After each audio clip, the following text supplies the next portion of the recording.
We, the citizens of the world, loyal to life, liberty, and the pursuit of happiness, have come together here in Austria to proclaim the following.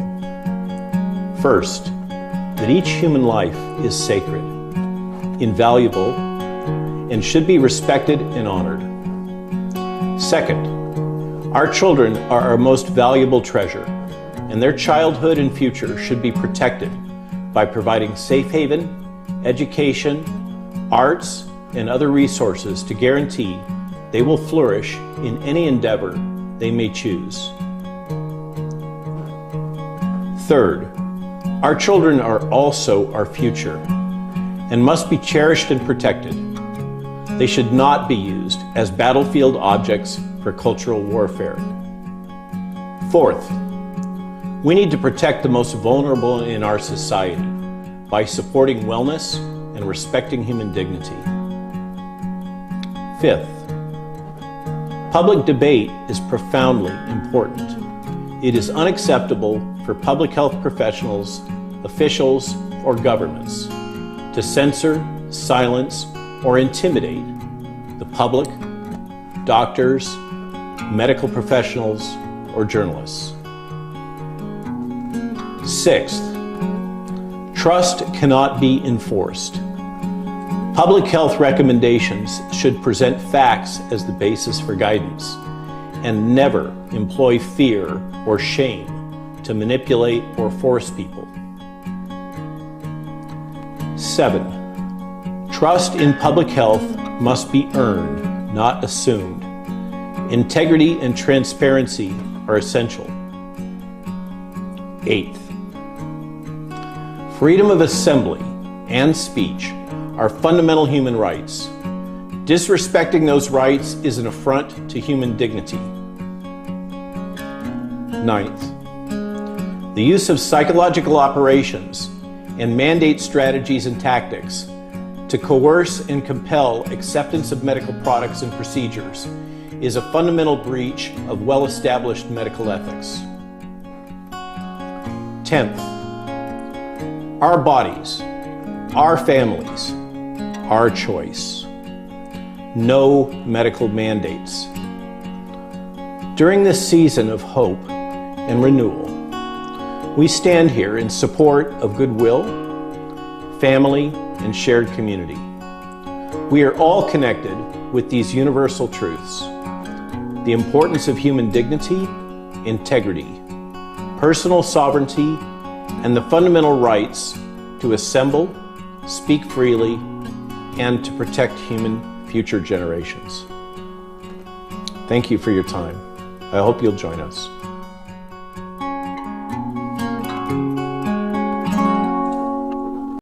I don't know, that sounded like terrorist talk to me.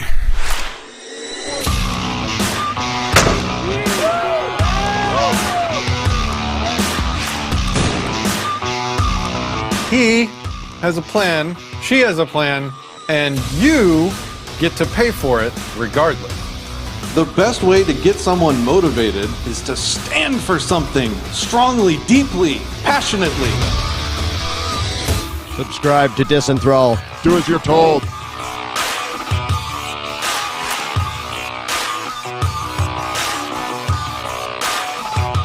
Greetings, antivirals. Welcome back to Disenthrall. I will be Patrick Smith. Today's guest, man, the world is full of people that write papers and get them published all day long, but that never actually do anything. Today's guest actually creates, invents, and improves medical technology.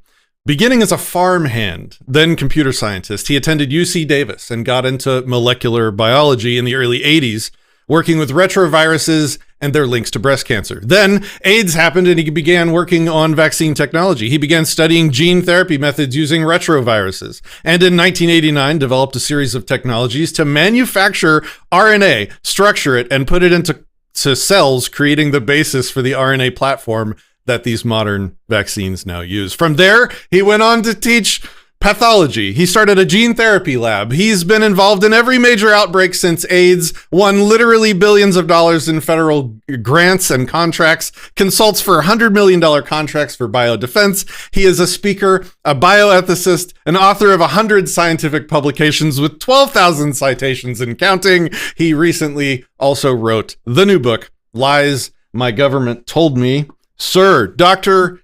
Robert Malone, welcome to the show. How are you? I'm good. I haven't seen that video since last Christmas. Thanks for showing it. Oh, it was good, man. It was good. And it really set the stage for the conversation I'm hoping to have today. And I apologize to the viewers. We had some technical issues. We got them worked out. You know how this internet stuff is. It's all good. But I'm really looking forward to this chat. And I want to thank you. I want to thank my supporters. And I want to thank you for giving us the honor of your time today. I guess I want the theme of the show to be the state of modern medical science. And I kind of want to maybe give a foundation for the discussion by telling my story through the past several years of COVID and how it has undermined not only my faith, but I think the faith of most, just about well, not just about everybody. There's a lot of people, but the faith of many people in the modern medical establishment. Does that sound like a conversation you're interested in having? Yeah, of course. Cool. So, I got to say, I'm a little distracted by the rolling comments in the upper quadrant. We can get rid of those. Here, I'll get rid of those. There we go. Somebody telling you that you should have been shot in the back of the head. That's not quite the tone that we're seeking, I think, right now. Tied up in the back of a. I don't know what you're talking about, Kojal. Okay, sorry. Anyway, all right. So my story kind of goes something like this. I'll give you the super short version. My daughter was diagnosed with leukemia. We were well into treatment. She had a completely suppressed immune system. We start getting word about, this super deadly virus in China. Hasn't yet come to the United States yet.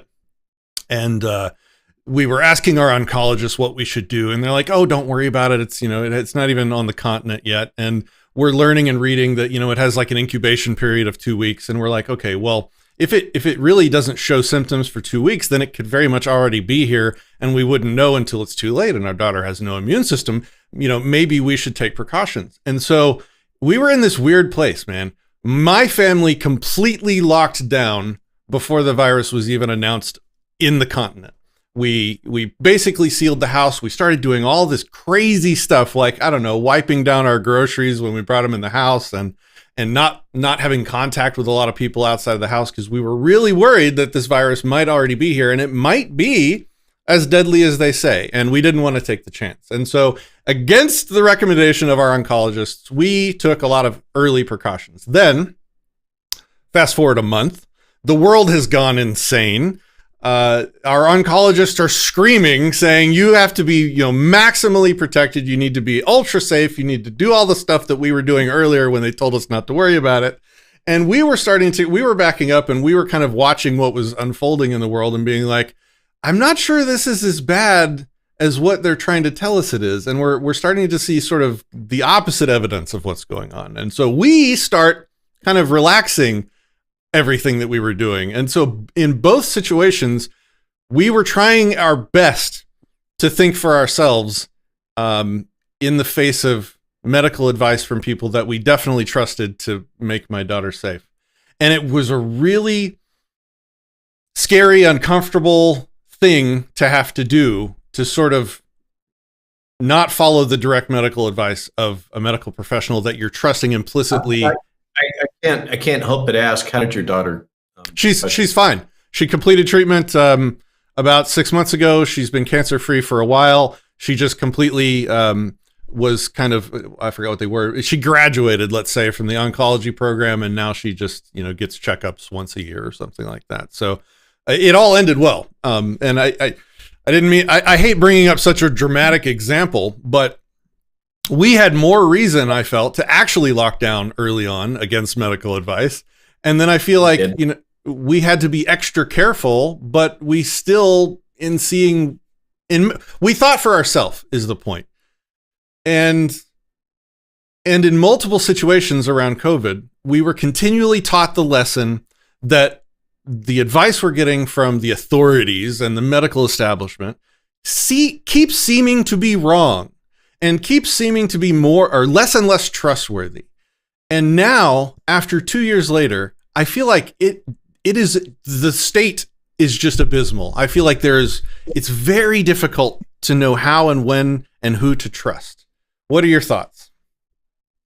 So that is a particularly poignant journey that you've taken in terms of your own personal history, but what you're speaking of really recapitulates what a lot of people have gone through, including myself.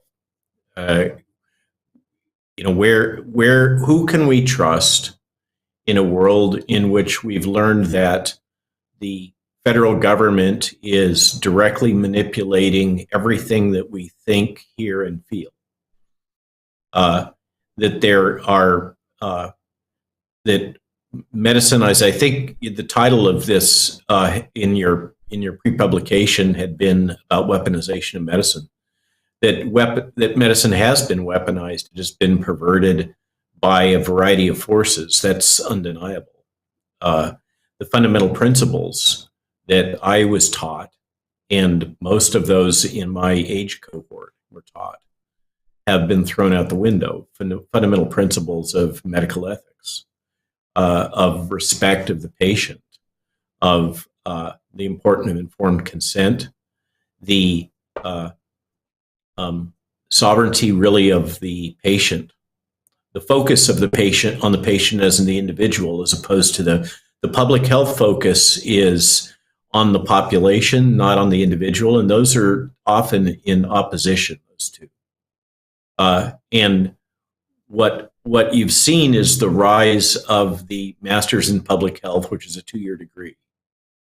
These people are not necessarily versed in science or medicine, but they get this 2-year degree, and that has become the new norm for managers of the public health enterprise. And what you've experienced is symptomatic of what's happened with the rise both of the Master in Public Health as the dominant force in decisions about medical caregiving, together with the rise of corporate medicine as the dominant force. What's taken place here is, I'm generally apolitical, except for over the last 3 years, I've been forced further and further what people call right for a variety of reasons. That's a separate topic, but I've certainly become, as has my wife, much more aware of fundamental principles of, we call it libertarianism. There's a lot of different words we could use. But what's my point by trying to position myself as relatively apolitical historically is that this is the consequence of Obamacare. Obamacare created certain structures and, in general, an enormous burden on physicians in terms of paperwork and tracking and information that had to be sent back to the government. That's made it so that physicians, in order for a private practice to comply with Obamacare, they basically have to hire additional personnel and to manage all the paperwork. And the paperwork is very complex. There's a lot of criteria that you have to meet. And so most physicians have found it the path of least resistance to sell their practices to these large aggregated hospital chain-based practice units or organizations, health maintenance organizations, basically, that now our physicians are no longer really independent.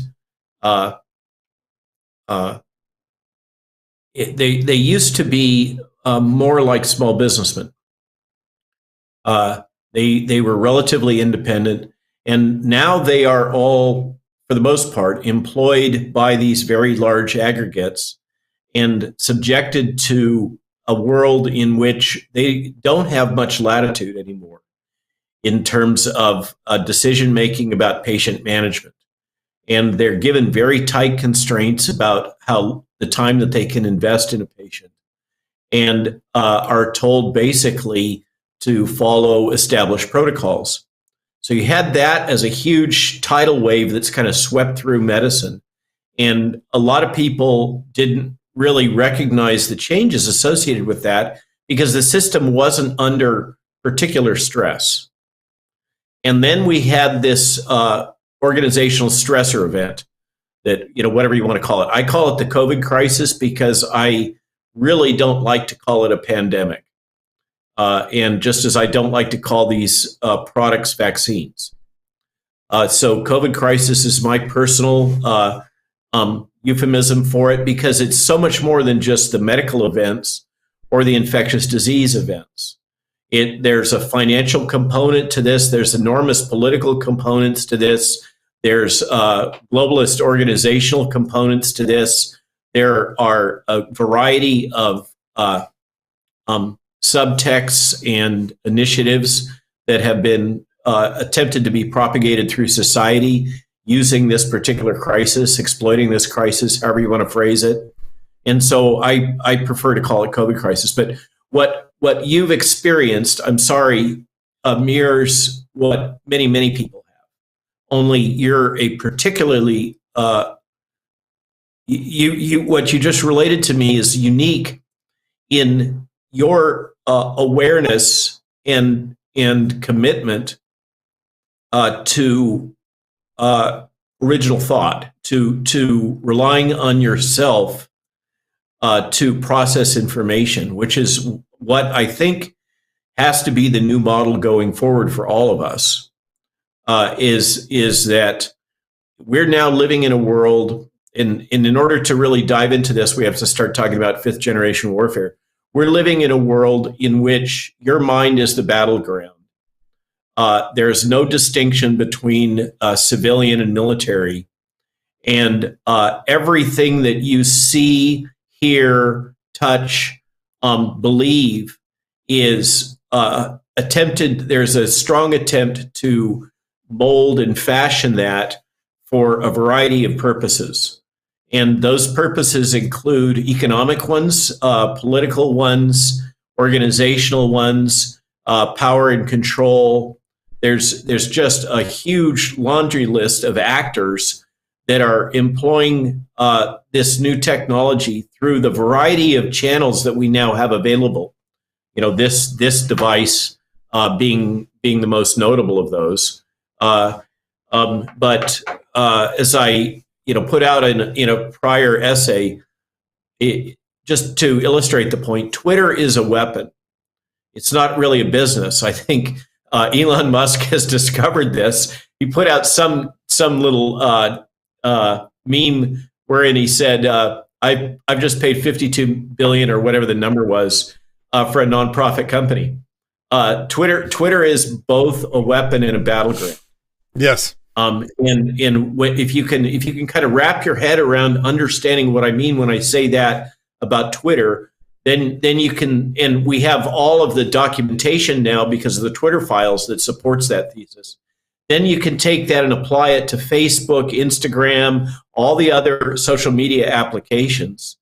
And then you have to come to terms with the fact that is demonstrably true that through the Trusted News Initiative, the entire corporate media enterprise, CNN, MSNBC, Washington Post, New York Times, LA Times, we can go on and on, is basically acting as an organ of the state. We used to laugh about Pravda, and we used to feel sorry. I did a rally, just to illustrate the point. I did a rally by Pearl Harbor right at the beginning of this. I did 2 rallies in Hawaii, which were among our largest, surprisingly. But Hawaii was really hammered by the lockdowns. They just destroyed their economy and destroyed people's lives because they were so dependent on tourism. And I made the point, do you remember a time when we all felt sorry for the Chinese people because they were so heavily censored and all information that they were receiving over the internet was carefully crafted and modulated? Yes. And I remember that time. I remember thinking in the press talking about how horrible this was, and that they had internal passports and had no freedom to move, etc. And here we are. We've all accepted this in the face of fear, actively promoted fear, and weaponized fear. So what your story illustrates is the travels of someone who has maintained their sanity, who is in that, as Huxley put it, 20% of the population. I'm talking about Aldous Huxley in his interview in 1962, where he talked about propaganda in detail. And he spoke about the fact that 20% of the population is easily hypnotized and readily subject to hypnosis, basically through state propaganda. And 20% is completely resistant to hypnosis and to state-sponsored propaganda. You appear to fall into the 20% that's completely resistant. And there are no known characteristics in psychology of what identifies you and the 20% of the population that you represent, but they're there. They are there through all kinds of different types of psychological testing, different types of psychological stressors, different types of manipulation efforts. There is consistently about 20% that are really resistant, and then 20, and then we have 60% that is kind of in the middle. Huxley argues that that's actually good for society. He's a strange guy, right? The author of Brave New World. Mm-hmm. Very interesting British intellectual coming from a really powerful intellectual family that in part gave rise to what we now know as the UN and the UN Charter, which is all about globalism. I mean, one of his brothers was like one of the leaders of the whole globalism movement in the 40s and 50s. It gave rise to what we're experiencing now. So Huxley makes the point that he believes that it's good for society that 20% of people can be so easily persuaded, and that there's 20% that resist, that this is probably evolutionarily adaptive. But in any case, you're in that 20%. Good work. And I think the only way forward for all of us in a world in which every single thing that we encounter in terms of information is being manipulated for a purpose, the only way to pass through that galaxy of mis, dis, malinformation and manipulation is to do exactly what you did. Get your own information, triangulate reality, think for yourself, and focus on what are your particular self-interests, as opposed to what someone else in some global organization somewhere is imagining is what's best for you, because that's the world that is being promoted here. And we have just had 3 years of a very hard lesson about what globalism and command economy and centralized control is all about. We are left in a position where, well, the thing I was saying during the entire COVID crisis was basically that we have to be able to trust our experts, but that doesn't absolve us from the responsibility of choosing the experts that we follow. It always comes down to leading ourselves, whether we abdicate that responsibility blindly or whether we do it, with our eyes as widely open as possible. And medicine, the state of medicine has... Go ahead, sorry. Oh, you just made a cross-reference to Eyes Wide Shut. And you keep using the word trust. Yeah. I think that's there's these key fundamental words like trust and integrity, and dignity that we seem to have assimilated, and then they've been manipulated. What do they mean to us? They've been weaponized. There's a whole bunch of our language that's been weaponized against us now to cause us to think in certain ways. But you you refer to the need to trust experts, and I'm sorry, I believe we're now in an environment where you have to approach every single transaction. It's really challenging. If you're a thinking person, you have to approach every information transaction with a certain amount of suspicion. Mm-hmm. And you're using the term trust. I think is super important to kind of think on a lot, because if this environment forces you into a position where you really can't trust anyone. But if you can't trust anyone, you can never form social bonds, because if you want to receive trust, you have to give trust. And so all of us are now forced into becoming islands. We are, that no man is an island, right, is the saying, but we are all forced into a position of becoming islands of necessity, because our ability to trust has been so deeply compromised.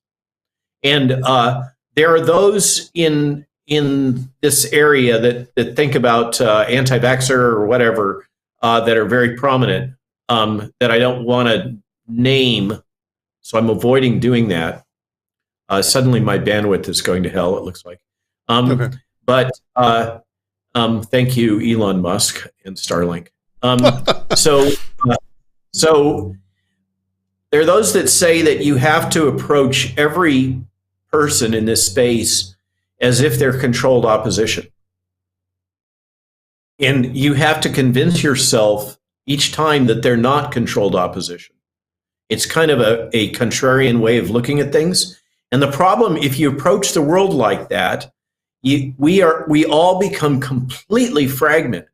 We can never form social bonds. We can never form groups. We can never form associations. And so because we're fragmented down to the level of the individual, this is a perfect opportunity for those who seek power and control of populations to have their way with us.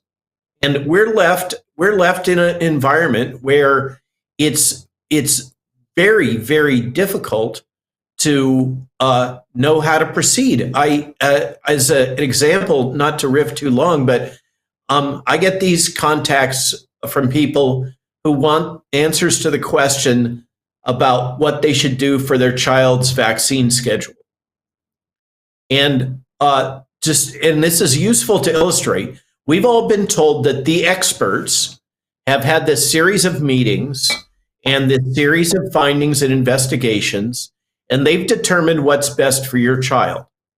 And this what's best for your child, just to illustrate, means that before your child leaves the bloody hospital, they have to take a hepatitis B vaccine to keep them protected from a sexually transmitted and bloodborne virus. Okay, how twisted is that? So that's just one illustration. We can go down that whole rabbit hole, but so then the poor parent who's in the midst of some of the hardest challenges in their life, they have this newborn, and all the burden, especially the first-time parent, and they're facing this enormous challenge, and they're told, just do this by all these authority figures surrounding them. This is absolutely what you have to do for your child. And if they decide that they want to do what you did, of taking personal responsibility for the decision, thinking for themselves, investigating the data themselves, they face a daunting landscape of decisions with no medical training, no training in vaccinology, and yet a demonstrable failure of the approved authorities to do their job to ensure and protect your child. I mean, it is up to it, including like CPS getting involved and you losing your children if you resist on the wrong medical treatment when you're in the hospital giving birth. Like, there's in some states there's serious repercussions. Yeah. And in some nation states like New Zealand, they'll take your child away. So my heart goes out to you. I'm so glad that our two boys are, wedded and trained and graduated and employed, and they have their houses and all that stuff. And they don't rely on us to make any. Matter of fact, if we tried to make a decision for them, I know exactly the virtual hand gesture I would get. My heart goes out to you. It is a rough time to be a parent. It's not just this, of course, the whole medical side. It's what the heck is going on in the schools. It's this new religion of transgender that is being so actively promoted for all the best reasons, of course, for freedom and tolerance and open society and all the best reasons. The saying the road to hell is paved with good intentions seems to embody our government at the moment. For those of us that are thinking people, as we look out on the landscape of what our government is doing and what is being done at the super governmental level, at the UN and the WHO and the World Economic Forum and the G20, and we could go on down the rabbit hole to the Bilderberg Foundation and the Bank of International Settlements, if we want to go there. But we're faced with a landscape in which nobody seems to have our best interest in mind, and everybody seems to want to tell us what to do, and we can prove that what they're telling us is demonstrably wrong, just as you did with your anecdote. Now I'll shut up for a minute. No, it's totally fine. People aren't here to hear what I have to say. I do that every day on this channel. So the first half of this chat, I wanted to kind of get a feel for what you recommend we do. So every single thing that the government gets involved in becomes worse, becomes corrupted, becomes untrustworthy, and just its credibility, goes in the tank. And I mean, like, even the roads, like the government's involved in the roads. We have terrible roads. The government's involved in to the degree government is involved in bloody airports. I had a chance to go to Turkey this year, and Istanbul Airport is the best airport in the world. It's fantastic. Really? It is state of the art. Of course, guess who built it? Private company. Wrong. China. Oh. Why is it the best in the world? It is. It's just absolutely brilliant. It is massive. It is modern. It is clean as a whistle. Everything works smoothly. It is a sight to behold. And then you come back in. I fly to Dulles Airport, which is the nation's capital, and they spend a lot on trying to keep that nice. I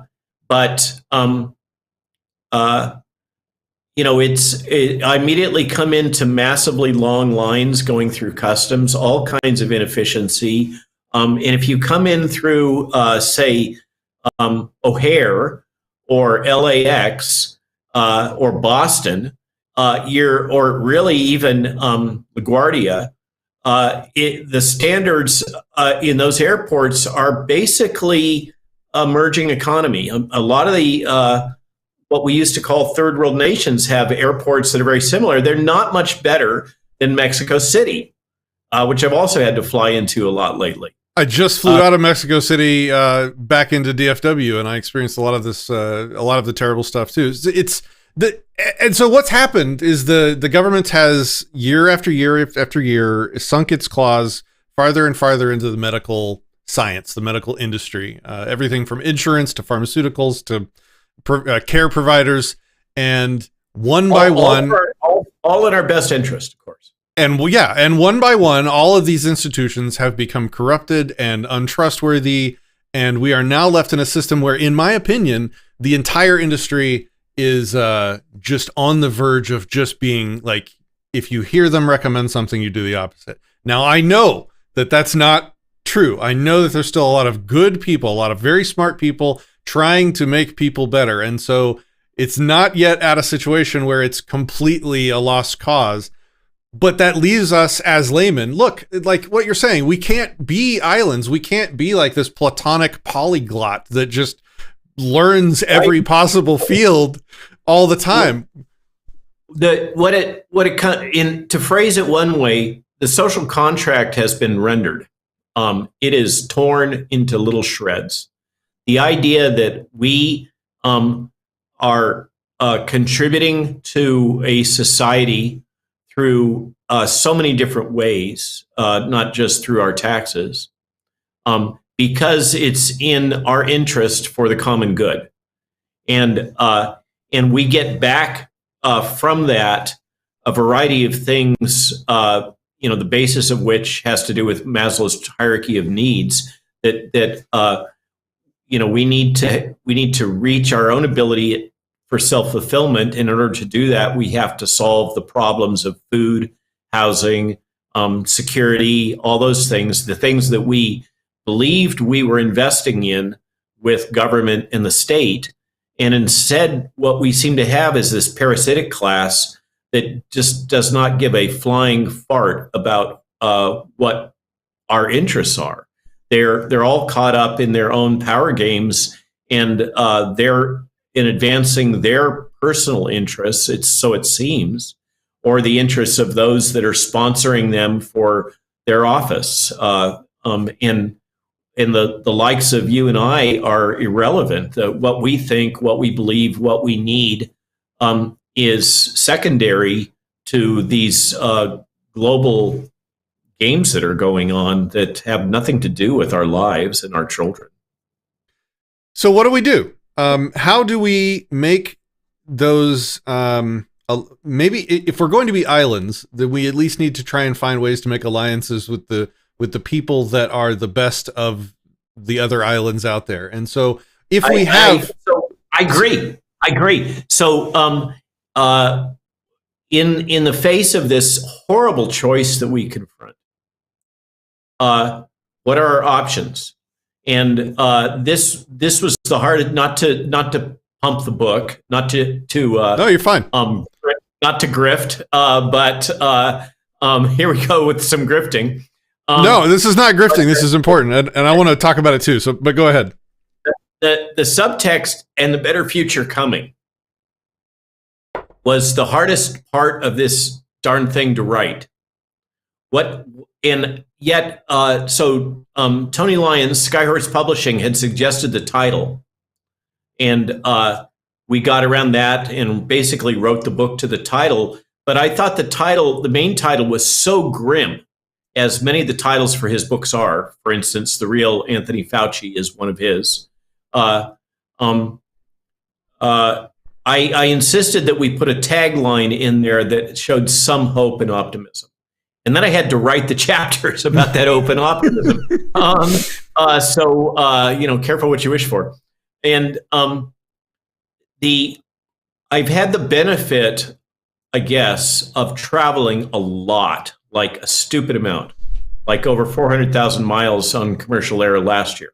Wow. And mostly Europe and North America, and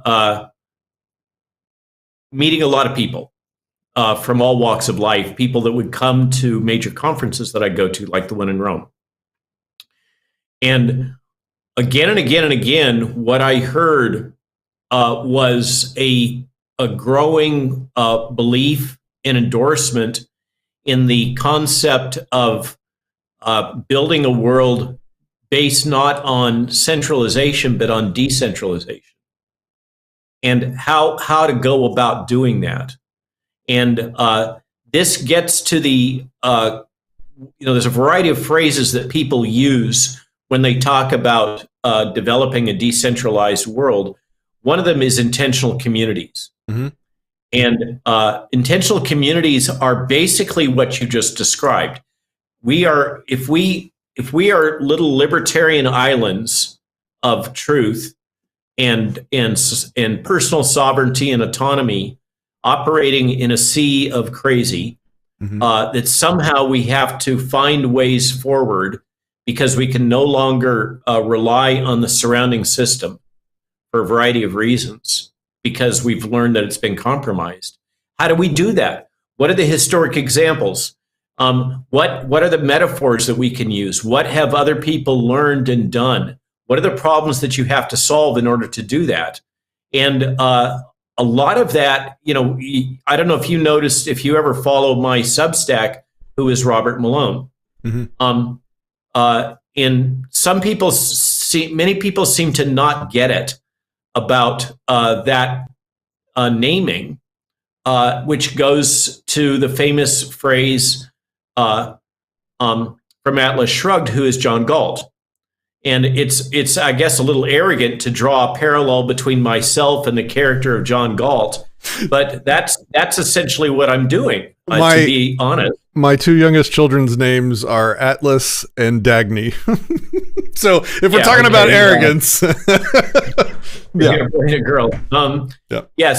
So you get it, and I guess you've been contaminated with those ideas too. I have, yes. And there was a period in my life where I really had a existential crisis, trying to come to terms with my personal journey through science and my disillusionment with what I experienced, in which I burned through all the Ayn Rand books as part of my personal journey to try to make sense of the world. How long ago was that for you? Oh, it must be 20 years. Okay. Give or take. So 90s? Yeah, I guess. Okay. It's all a blur. Yes, it would have been the 90s. I was just trying to put it in because I familiarized myself with your story in preparation for this interview, and so I was trying to place that. So you were in the 80s. You were working on you were learning. You were working on, I guess, the AIDS pandemic. Yeah, and the big kind of philosophical book for me that helps, two of them during that period in the late 70s and early 80s that structured how I approach the world is the Carlos Castaneda series, like Journey to Ixtlan, and The Structure of Scientific Revolutions, which is a seminal work that gave rise to what we refer to as things like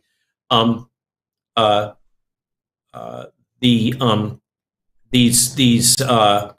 breakthroughs, scientific transition periods, paradigm shifts is the phrase I'm looking for. Paradigm shifts comes from such structure as scientific revolutions. So that was the kind of the dominant philosophical in my mind in the 70s and 80s, and then the 90s it was processing what Ayn Rand was trying to teach and making sense out of that. And I've always been a big fan of Frank Lloyd Wright. And so that book really sung to my heart. But Atlas Shrugged, obviously getting back on track, speaks of Galt's Gulch, among other things. In many ways, Atlas Shrugged is a classic tale of the hero's journey, with John Galt going all the way to being tortured by the bureaucrats, as you'll recall. And I got to say that having incorporated the structure of that book into my worldview, I actually expected that I would receive the kind of harassment that I in the corporate media and otherwise that I've received. I fully expected it to happen because of the metaphor of what the story of John Galt, which is prototypic. So John Galt, that metaphor of Galt's Gulch speaks of an intentional community. A monastery is an intentional community. An Amish or Mennonite community is an intentional community. A nunnery is an intentional community. A co-op is an intentional community going back to the 60s and 70s, right? And we all know the downside of that in terms of cult behavior and a lot of the things that can come with such small, isolated communities. There is no perfect solution. One of the key problems with creating a world in which we are basically a set of larger aggregated islands of individuals is all of the classic challenges having to do with trade and information, and how do you create a networked world of intentional autonomous communities without reaching for the internet. There's a number of big thinkers that are working on this stuff, and greater IQs than I have, trying to kind of process this. But one of the key things in this world is what do you do for trade when you exceed the capacity by the size of your community or the technological sophistication or whatever, that you cannot barter, where you're forced into a token that you can exchange. I'm using that word carefully, and I suspect, being who you are, you have some touch points with the crypto community. I do, yes. And yeah, so how do we solve that? It's hard. The best solution I've heard, best solution sets, are coming from these revolutionaries that are at the front edge of the crypto community and blockchain. But blockchain requires that we have the web, and the web is increasingly a hostile environment. And so then we end up with all the discussions of Web 3 or Web 4, or how do we tunnel through the existing web, all that stuff. There's a lot of really hard things that have to be solved in order to create a world of interlinked intentional communities. But and one of the things that I find most challenging about it is trying to envision a world that has never existed is just a wicked hard problem. And one illustration of this I love to use is think about let's imagine we have a web-based solution that's kind of a Web3 decentralized solution in which we don't have cloud servers, but we have information stored on a bunch of different hubs in a redundant way, much like the blockchain. Okay, so if we choose this kind of solution for how we archive information, and it's all tagged with blockchain identifiers, etc., we go down that, we end up in a world in which each of us as nodes is storing some component of that global information database in a redundant fashion for rapid retrieval. And somebody in that matrix, just to illustrate the point, to take a really extreme example, somebody in that matrix is going to be a fan of pediatric snuff films, if you know what I'm talking about.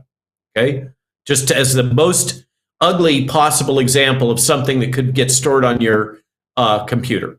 Okay, somebody in that matrix is going to want to store pediatric snuff films, and we can all agree that we don't want to have anything to do with pediatric snuff films stored on our computers.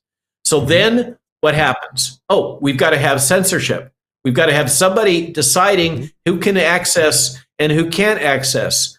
And the history of human beings is that as soon as that camel's nose gets under the tent, the whole bloody camel is under the tent, and we're right back to where we are. And so when I pose this as a kind of a didactic device in communication with people, being Socratic, trying to get them to think, often the reflexive response is, oh, we should set up a think tank. We should get a bunch of experts and set up a think tank. And I'm like, yeah, okay, loop back, right back where we started. It is wicked hard to figure out how to move forward to a better future. I was chief technology officer for a social media startup called Float. And one of the first things that I got involved with when I joined Float was to really get everyone in the company to rigorously try and come up with house rules for the site. Where exactly is this bright black and white line between what we will keep paying to keep the servers on to host and what we will not allow? And it is, most people don't think about it, but it is an incredibly difficult gray job. It is very offensive, and terrible content is entirely subjective. And to try and navigate a line through that as to exactly what you're going to allow and not allow, and to not have people, push the boundaries constantly, and to try and be an actual free speech platform is non-trivial. Very, very non-trivial. And where was I going? I think Substack is encountering that. Really? Okay. Yeah. Who owns Substack? Do we know? It's apparently a group. It's still apparently privately held by a smaller group in San Francisco. Uh-oh. And they are that's San Francisco liberal. That's a red flag. Literally. No, I know Substack is the best of the bad situation. Yep. And it is absolutely a risk. All of these, as you know, if you've been in that business, the drivers are that BlackRock, Vanguard, State Street is going to swoop in with their money, and the founders are going to say, I can buy a Ferrari and a really nice place down in Cabo and get away from all this stuff that I'm just so tired of dealing with. All I got to do is sign on the dotted line. And so they sign. Yep. And then you have the globalists in charge. And it happens again and again and again. And it's the whole ecosystem here. Yeah, so how do we get out of it is really going to take some hard thinking. And yet I feel in my soul, and I think many of us do, that there is a horizon out there, and I don't want to sound too mystical, yet I am. It's like a fog on the horizon. There is a potential future for humanity in which we fulfill our potential as a species. That is, we're very constrained in what we can do and what we can create right now through a variety of different forces. But those of us that are gray-haired enough to have experienced the early internet remember those times when things were wide open and innovation just happened like crazy. This is one of the things about structure of scientific revolutions. When you have a paradigm shift, suddenly the world opens up for the people that are early adopters. Yes. Suddenly the horizons just blow wide open and creativity explodes. And how could you imagine the Apollo program occurring in the 2000s? There's no way in hell that could have happened. We're just torn asunder in terms of acting as a society and acting collectively for the common good, and seeking to achieve great objectives. Human beings have amazing power if they are able to overcome their amazing ability to screw things up and to squabble with each other. All of the dynamics of power and prestige and envy and jealousy and all that stuff just totally limit our potential. And I don't know how we get from here to there. How do we get to a world in which we respect each other? And the only thing I can come up with, and I didn't come up with it, it's just I'm learning from better minds than mine. Just to illustrate, George Orwell, in one of the early volumes of 1984, wrote a prologue in which he predicted that eventually we were all going to end up in a medically controlled totalitarian state, that we were all going to be anesthetized in the way that many of our young men now are with Ritalin, just to put a pin on it. Mm-hmm. I think I hope you'll come back on the show again in the future, because there's so many different things that we could talk about. My mind is just going in 5 different directions. I want to first of all, last call for questions from the audience. If you have a question for Dr. Malone, get them in now. We'll have a few minutes for that here in a second. I wanted to really quickly point out, when I first saw the cover of your book, Lies My Government Told Me, it immediately reminded me of the book that cracked my sort of worldview and made me start really questioning the government. Because, first of all, the cover looks very similar, black, white, and red, but it's by Judge Napolitano. Oh, fascinating. I would definitely recommend that you read this book. It's older now, but he goes chapter by chapter, all the ways in which government gets involved with an industry, corrupts it, declares what is true, turns out the government's wrong, and the people that called out the government and the establishment for being wrong suffered consequences.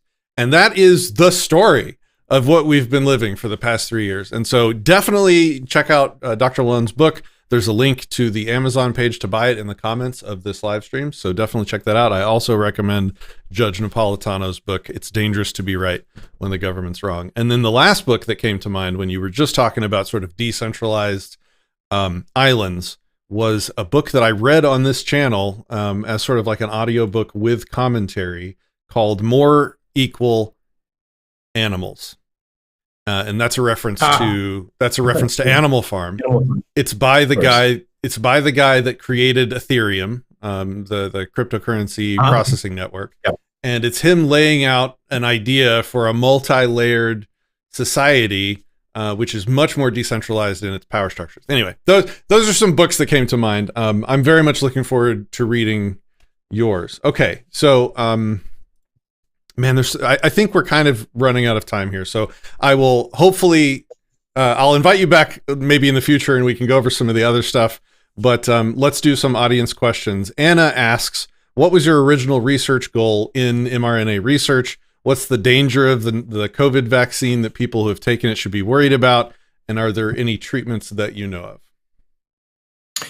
Okay, so we'll extend this for another 3 hours. Oh, problem solved. I was worried about your time, so if you're good, then let's go. I'm just talking about the scope of the question. Oh, okay. The original purpose. I have actually done 4-hour podcasts. They are a little challenging. Eventually, one has to have a bathroom break. Yeah. But especially when one gets to a certain age. The answer to your viewers' questions, I'll try to be succinct. The original intent was to find ways to ask rigorous questions using reverse genetics about how RNA is assembled into a retrovirus particle. Very esoteric. Had to do with retroviruses being the leading technology for gene therapy at the time, which I believed in. I was a true believer in the idea that we could cure inborn errors of metabolism, genetic disease in children. And the leading technology at the time was based on retroviruses. And the problem was retroviruses, making large quantities of them was a real challenge. And we didn't really know how they assembled well. And I was trying to ask that question. What are the toxicities of these vaccines? They fall into multiple categories.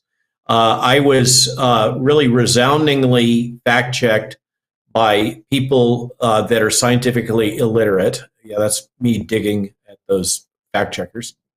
Because I said that spike is a toxin. But I think that there's worldwide consensus now that spike is a toxin. It does a bunch of things. It opens blood-brain barrier. It appears to be directly toxic to cardiac cells. It triggers coagulation.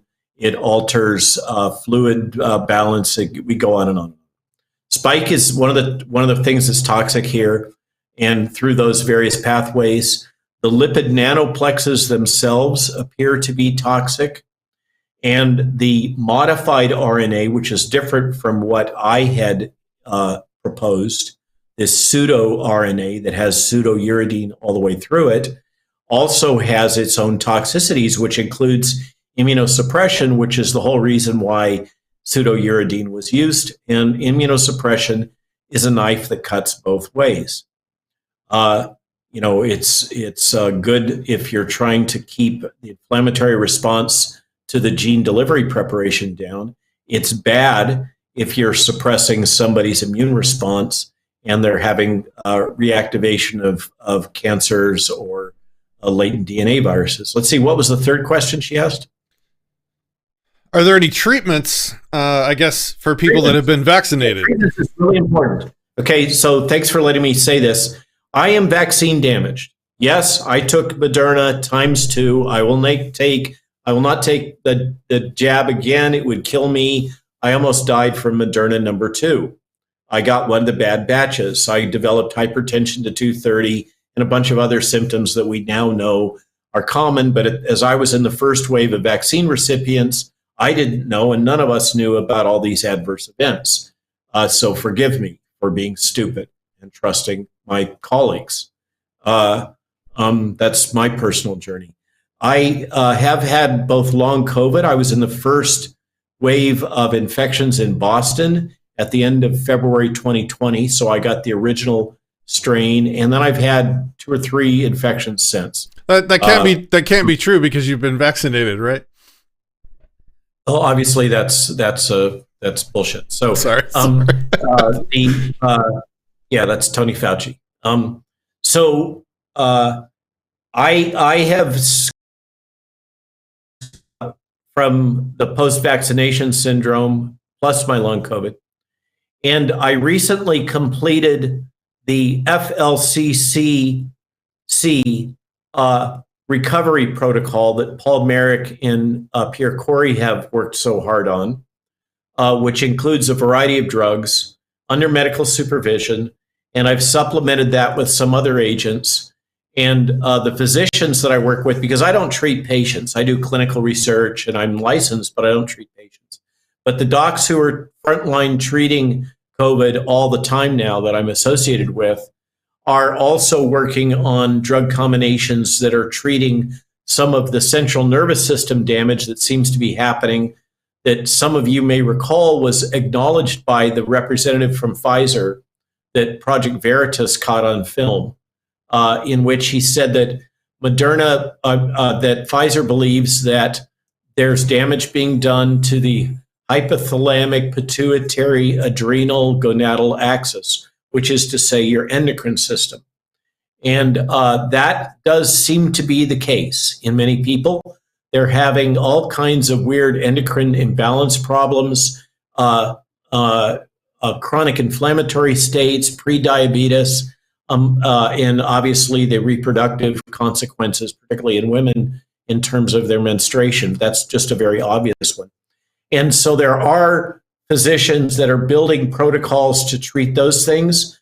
But basically, the only way to, this is a systemic inflammatory multi-system disease, and you've got to find a doc who is willing to work closely with you to mitigate the symptoms that you personally are experiencing. And some of these are really, really hard. There are things that are coming out now with the post-vaccination syndrome that are very complex medically to manage. And some of the best docs in the world are really challenged in managing some of these things. And but there's hope. And I have a lot more energy now personally and stamina, having completed that protocol, which did involve ivermectin. All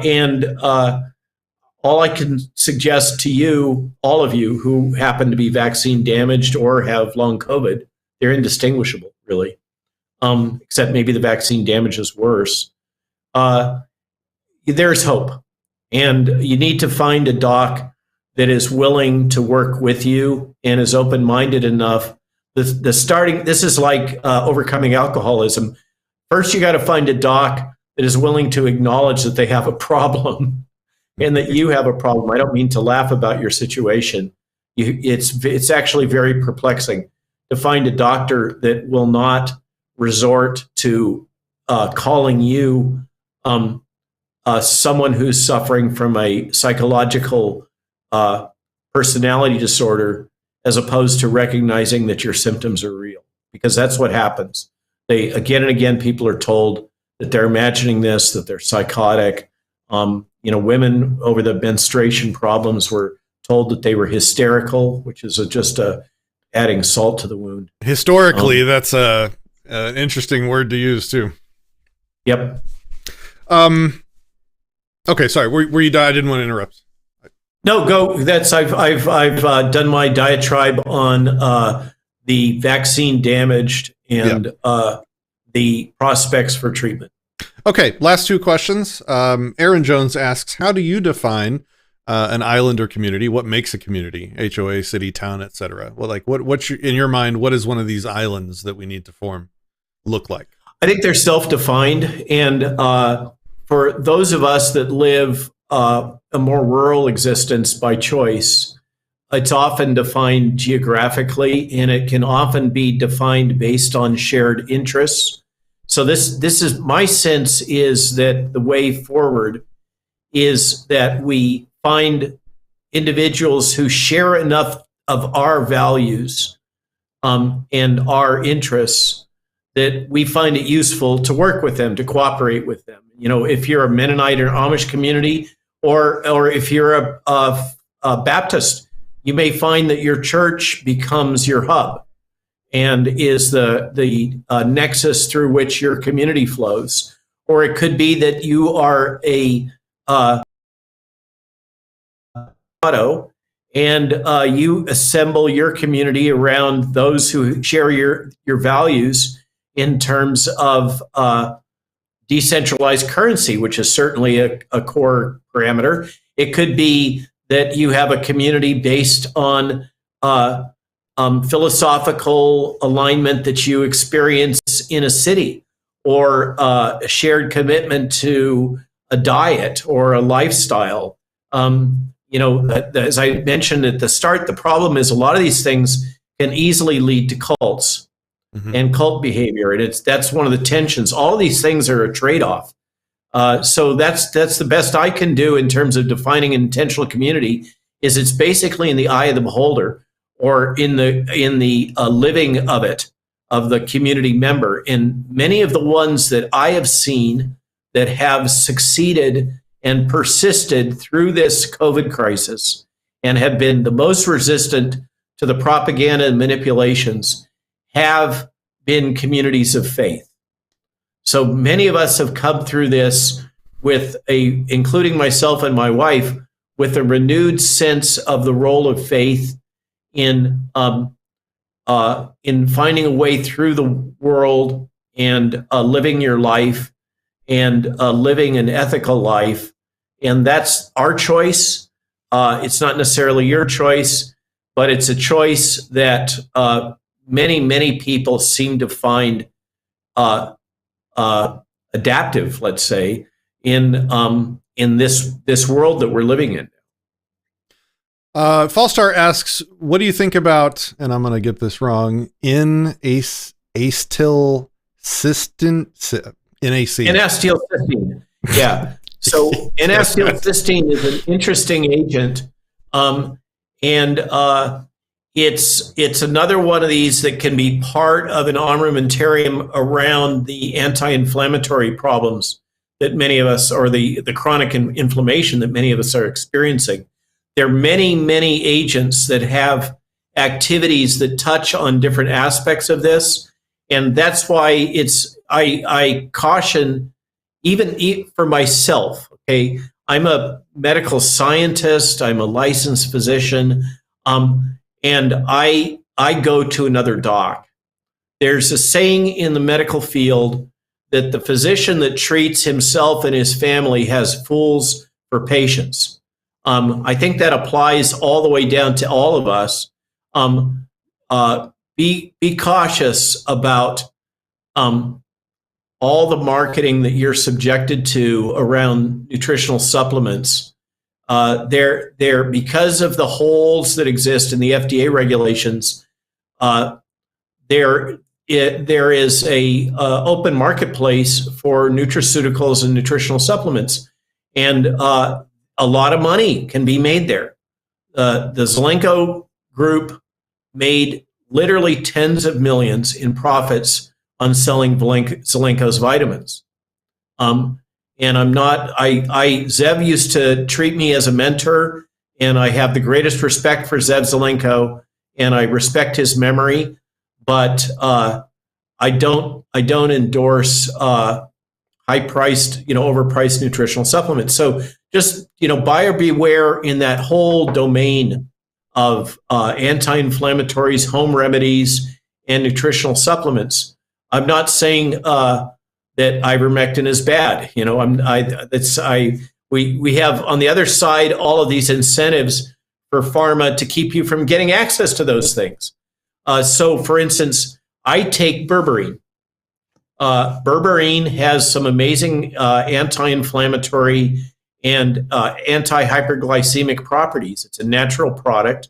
I take it, but I take it under supervision of this independent physician that I have, and I get my blood work done. You want to make sure, here's another one that you can do for every single one listening, okay? Get your bloody vitamin D levels checked. Okay, guys, do it. If you go to the physician and they say, I'm not going to allow you to take a vitamin D level, tell them to go pound sand and go find another doc. Get your vitamin D levels. You got to take vitamin D together with K2, and you don't want to overdose it. So what you want to do is go get your blood levels checked. It's cheap. It's easily done. It's just a blood draw. And if you have adequate levels of vitamin D in your circulation, some people have absorption problems. It depends on your status of your gut, your body weight, all kinds of stuff. But if you have adequate levels of vitamin D, you're almost completely protected from hospitalization from any respiratory virus. Mm. It's the easiest thing you can do. All right. Good advice.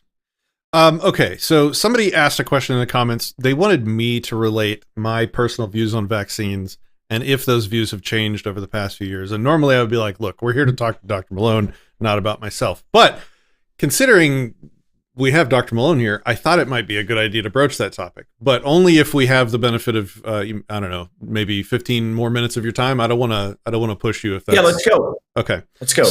Okay. So my background went from non-thinking, right? So I was raised and vaccinated as per the normal vaccine schedule for my age generation by my parents. And then when I had my oldest daughter, who's in her early 20s now, we, again, just did what our parents did and followed the doctor's recommendations, and she got all the vaccines. And so, again, I was still in that unthinking place. And then at some point, my worldview sort of cracked, and I started actually questioning the things that were happening around me and the institutions that were in power. And I started evaluating on a case-by-case basis the vaccines. So when people ask me if I'm anti-vax, I don't think so. I think I try and evaluate each one on its own merits and against my risk profile for whatever it's supposed to protect against. So if it's a newborn, if it's my newborn daughter and it's a hepatitis B vaccine for an STD, well, that's kind of a low risk profile. And so even if the vaccine has a low risk of some kind of side effect, it doesn't, by the way. Okay, I would still probably say, no, that's cool. I don't think we're at risk for an STD for my newborn. So we'll pass on that one. And if we have another vaccine against something that is a big risk or is a danger, I'm going to check out its risk profile. But here's the problem that we laymen run into, and I'm talking to my audience now, and you can hopefully shed some wisdom on this, is that evaluating studies is not something a layman can do proficiently. Like, you have to understand. It's not something the bloody press can do. They all pretend that they understand what a peer-reviewed study is and they understand science, and they are completely ignorant and almost always give the wrong answer. And so we're left in this place. Can I jump in on this a little bit? Yeah, of course. So I'd like to that's share why you're here. Things. So first off, you defined yourself as not an anti-vaxxer. I wouldn't label myself that. No, stop. I want to make a point. All right. When the government told you that you're mandated to take a COVID vaccine, and now that for instance, your child is mandated, if your child was in Head Start, they're mandated to take a COVID vaccine. Are you okay with that? They can go fuck their entire selves. Absolutely not okay with here's that. My point. Okay, I agree with you. Okay. Yeah. It's a fundamental breach of bioethics, by the way, going back to the Nuremberg Accords. I agree. And the Helsinki Agreement and everything else. What they've done here is obscene. But there's the giving ice cream cones to kids and the California laws about allowing people down to age 14 or 16 to give their own permission and bypass their parents, all that stuff. They have redefined the term anti-vaxxer to include anybody who is not okay with vaccine mandates. Mm-hmm. So therefore, by the current definition in Webster's, you are an anti-vaxxer, and you might as well own the damn label. Yeah, and sure. What they've done is they have defined a plurality or majority of Americans, since we're mostly American audience, as anti-vaxxers by changing the meaning of the word. Mm-hmm. Okay, so I don't think what's the consequence of that now is that the term anti-vaxxer has lost its potency. Mm-hmm. A large fraction, if not the majority of Americans, if polled, will identify themselves as anti-vaxxers, particularly if they're given that definition. Okay, so now they got to come up with something worse than an anti-vaxxer if they want to delegitimize you. And so now what they're trying to do is make a word association that all anti-vaxxers are neo-Nazis and anti-Semites. Sure. So that's the new weaponized language is anti-vaxxer is not sufficiently potent. You're now, and as they have tried to label me as an anti-Semite, and that's a whole nother thing. This is how they get power. They label somebody with a nasty word until that word's definition becomes so amorphous that it loses all power, like racism, for example, or calling somebody a Nazi. Somebody calls me a Nazi at this point, it's like, what does that even mean? Gender. They're actively destroying language in pursuit of power. Okay, that's my first point. For the lay person, as well as the professional with an open mind, including a medical care provider, there's a fantastic book that was written by some Israeli scientists, and they're so scared of what they wrote and the potential blowback that they are anonymous authors. And the book is called Turtles All the Way Down. And you want to search Amazon Turtles All the Way Down and vaccines. I know I hate giving all my money to Jeff Bezos too, but it is what it is. You can find it on Amazon, and then you can buy it from your favorite used bookstore or whatever you want to do. Go on Etsy and find it or whatever. But Turtles All the Way Down is an amazing journey through vaccine science. And for those that are like you and question the world and wish to comprehend, you will find that book is super helpful to help support you working through those decisions that you are grappling with. And I completely empathize. It's interesting that I used that example early on in our discussion because it's so close to home for you. Mm-hmm. You've done exactly that. And the problem that you face, and all of you in the audience, all parents, particularly new parents, face, is if you accept the burden of being a sovereign individual, I'm choosing my words intentionally. If you accept the burden of sovereignty and personal liberty, which is absolutely a burden, it is wicked hard to live as an autonomous, sovereign individual. Because psychologically, you have to be prepared for the setbacks, and you can't blame the government. Mm-hmm. If you have that, life has setbacks, stuff happens, you break bones, you break teeth, you run the chainsaw into your thigh. Yes, I did that. And stuff happens. and you make bad economic decisions. You buy the farm in North Georgia just before 2008, and you lose everything. Things happen. And if you live autonomously like that, you have to deal with the consequences. And if you choose to accept the burden of making the decisions about this prophylactic medical care for your children, the vaccines, you face the prospect that either way, either decision that you made, if you said take the vaccine or don't take the vaccine, there could be consequences. You or your wife or your child might be the one in the 10,000 that develop whatever the syndrome is. I don't want to blow up bombs here, but has that significant adverse event. Or if you choose not to take it, or have your child take it, your child may develop, say, whooping cough. Mm-hmm. Okay, or they might develop mumps and become reproductively compromised. Your young son, that could happen if you decide not to take the MMR vaccine. And so, either way, you have to be prepared for a future in which you may have to live with your decisions, and that is the burden of being a sovereign individual. And the other alternative is to say, I'm going to concede my personal sovereignty about these decisions to a bureaucracy and to trust the experts as they wish to tell us to do. And that's a viable decision. You can do that, and you can have a gradient of those kinds of decisions. All of us face it. You could have the decision, hell no, I'm not going to pay my income tax. I'm going to live on Ruby Ridge. And if they come for me, they're going to get lead. Okay, that's your decision. And you may end up in a smoking ruin if you do that, but it'll be your smoking ruin.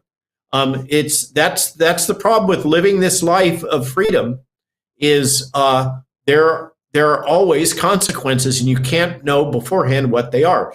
And so that's the problem with this whole vaccine situation is it's really easy for the young parent in the face of all the problems that they face as a young parent to just go along with what they're told. And what we know is that there is a massive wave of autism and other events happening to our children. There are studies which suggest that unvaccinated children have higher IQs.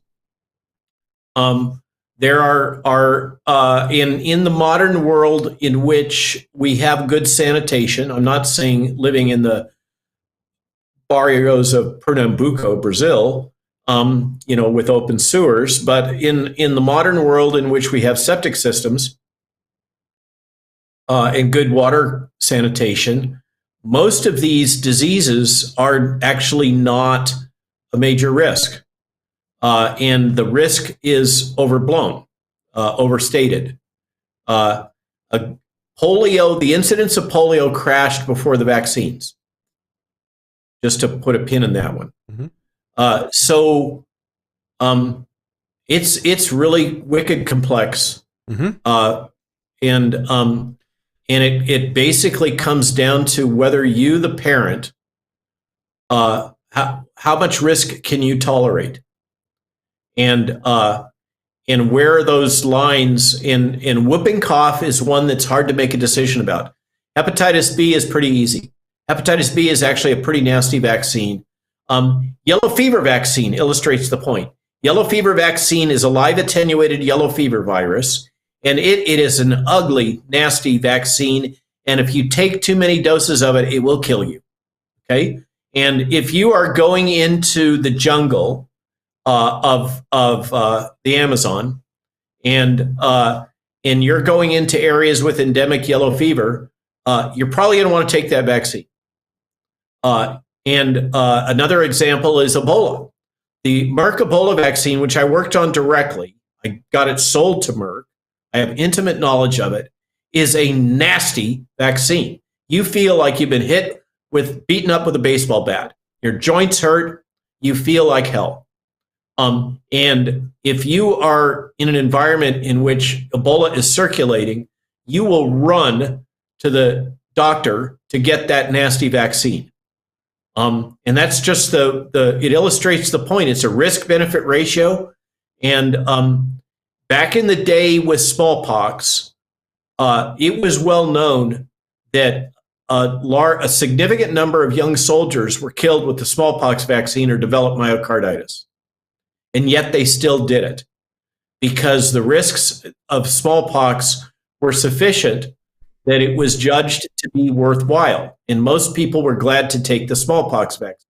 I got the smallpox vaccine, old enough. But today, with no smallpox, taking the smallpox vaccine would be stupid. Dick Cheney started forcing all of the first responders to take the smallpox vaccine after the anthrax attacks because he thought Hussein or whoever, the bad guys, were going to hit us with smallpox.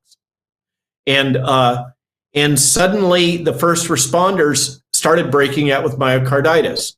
And it was really clear that the risk-benefit ratio was upside down for smallpox vaccine. They stopped doing it. So I don't know if that's wisdom.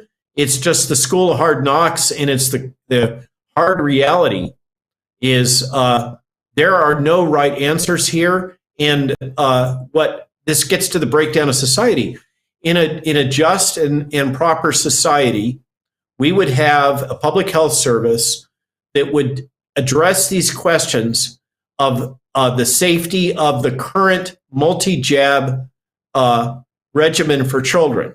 And they would rigorously address these things, and they would find a way to use placebo controls and not do the games that are described in Turtles All the Way Down that leads us so that we really don't know what the safety is of any of these products.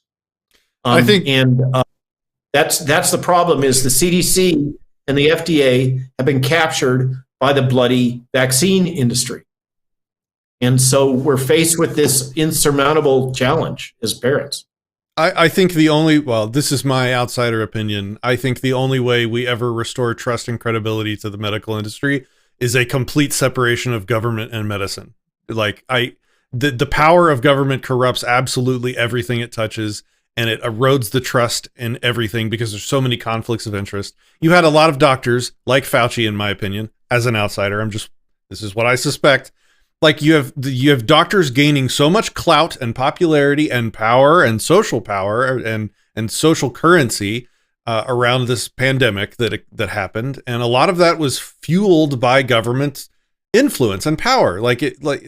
We can stand in front of a large group of people in our white coats, now backed by the power and money of government credibility, and start telling people how they should live their lives. That's got to be at least a little bit addictive as a drug for these doctors and for these medical professionals. I don't think you can ever separate the power of government from that. And so the only real answer, if somebody asked me, Patrick, what would it take to make you trust your doctors and medical science again? It would be like, get government completely away from it. That way they have to stand on their own credibility and they have to suffer the consequences of their own recommendations instead of being protected from it constantly.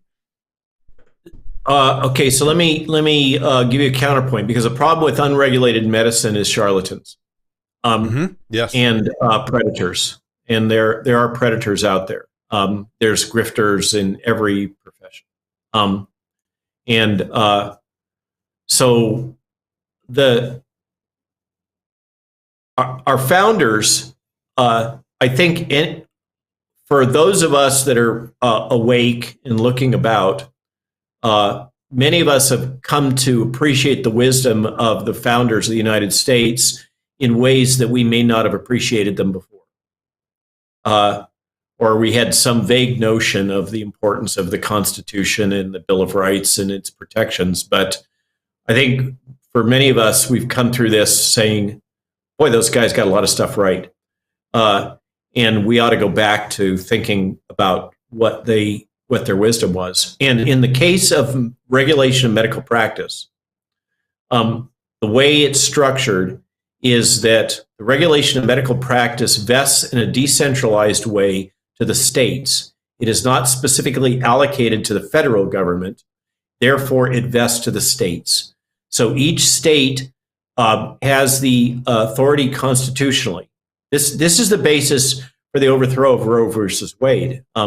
Everybody likes to make, no one, the various opposing parties in Roe versus Wade like to characterize it as about this, that, or the other thing. But fundamentally, it was about states' rights, that decision that was put down by the Supreme Court, and the delegation of authority to the federal government and the administrative state versus the states. And for instance, I've testified, and I'll be testifying in Texas in 2 days. But last time I testified there in the Senate last summer, I made the point. What part of Texas? If you're near Dallas, let me take you out for barbecue. I'll be in Austin on Wednesday, but the whole day's jammed up. And thank you. Okay. No, Austin is a complicated place. I'm up in, so thank you. But I made the case that Texas is large enough that it can sustain its own pharmaceutical industry, and it should do that. It should go there. There's also interest in Mexico in creating capabilities so that we're cut ourselves free of China and India, which is where virtually all of our drugs are coming from. So my point is only that the founding fathers imagined a world in the medical space in which there was a decentralized regulatory authority and it vested with the states. And this gets to the point of the states being laboratories of democracy. And I think there's a strong case to be made for this. For those of us that believe in decentralization versus the globalization as the kind of two polar opposites, decentralization doesn't have to drive all the way down to the autonomous intentional community for everything. It can, you can have a much more decentralized world at the state level so that you could elect to move to Arkansas or Tennessee or Florida or Texas, as people are doing. Or if you want the full Monty, go and live in California, Oregon, Washington, or New York. If that's the world you want to live in. And I kind of like that idea. And then let's see how it sorts out over time. So that's my point of view on this. And so you have Joe Ladapo, who I consider a friend and colleague, the Surgeon General of Florida under Ron DeSantis, advocating that we need to revisit the entire vaccine schedule in a rigorous way. And Florida is another state that's big enough that they could do it. And if Florida or Texas, and they're mostly the main ones that are big enough, that are red states, wanted to take this on, they would do a service for the whole country, just like Joe Ladapo is doing right now and Ron DeSantis with their independent investigations of the COVID crisis and what's happened here. That's how things were supposed to work under the original envisioned intent. Over. Okay, well, why don't we leave it there? And you have an open invitation to join us again for maybe diving into more of that side of the chat. So with that, I'll give you the last word. Definitely go check out his book. Link in the description. Is there anything else you'd like to tell people? Oh, the last word.